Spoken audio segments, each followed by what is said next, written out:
Today we're going to show you how to turn a straw into an oboe. Do you know what an oboe is? I don't. Can you tell me? I probably can. It is a musical instrument. It belongs to which family in the orchestra? Have a guess. The air family? Very close. What happens when air moves? What do we call that? Outside weather. Wind. Wind. It's the woodwind family. So woodwind instruments are things like the saxophone, the clarinet, and they're in that family because they have a little piece of wood that vibrates to make the noise. Now if I just take a straw and blow into it, can't really hear anything apart from the air moving. Do it harder, that might help. Harder. No, that's not going to help. So what we're going to do is we're going to change the end of it just a little bit. What I'm going to do is cut, now can you see, I'm just going to cut a tiny piece off one side and do the same on the other side. And that way if I open it up it makes a little V. So now we've got two pieces of straw that can vibrate.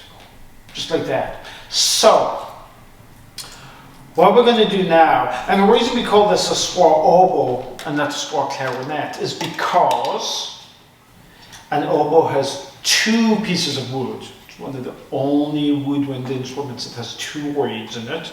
And what I'm going to do is just blow into it. I'm going to put this bit inside my mouth so the air can go through it and vibrate, and hopefully it will make a noise, I hope.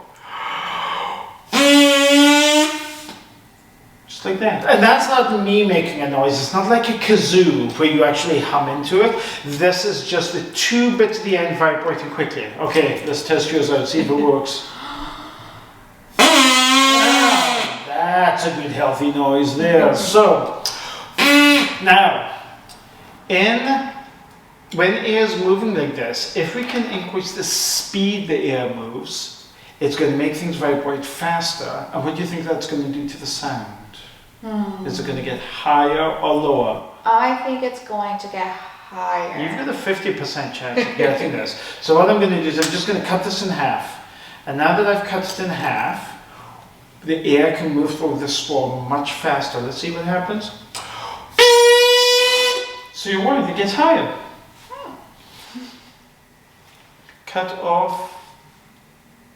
Oh, you went even shorter. And if I cut it again,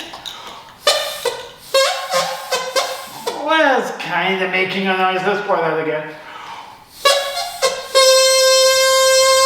There we go.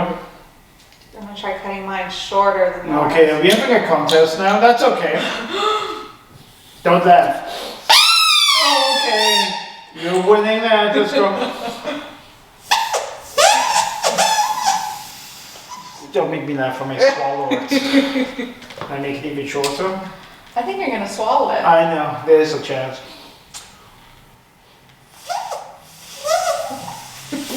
Yeah, it's not working anymore. So that is how you make a straw oboe. Sound is just vibrations traveling through a medium, and eventually those vibrations end up at our ears, but you can also see them and feel them. The medium can be air, it can be water, it can even be a solid. With this ball, the friction of your hands against the handles create vibrations, kind of like when you put your finger on the top of a wine glass as well, and it makes a noise. And this creates a resonating frequency, in this case, in the ball. Every object has that resonant frequency, and you'll see a wave pattern in the water anytime you create a vibration that matches the resonant frequency or a multiple of it. So why does the water jump so high? Well, each hand creates a vibration, and when they each match the natural frequency of the ball, they add together, amplifying the wave. So the waves add together and get bigger, and then those waves add together and they get bigger, and as they bounce back, they'll hit the edges, just like when you watch waves crash against the shore and it sprays up in the air. There's even a special name for the shape the water makes. It's a Bessel function of the second kind.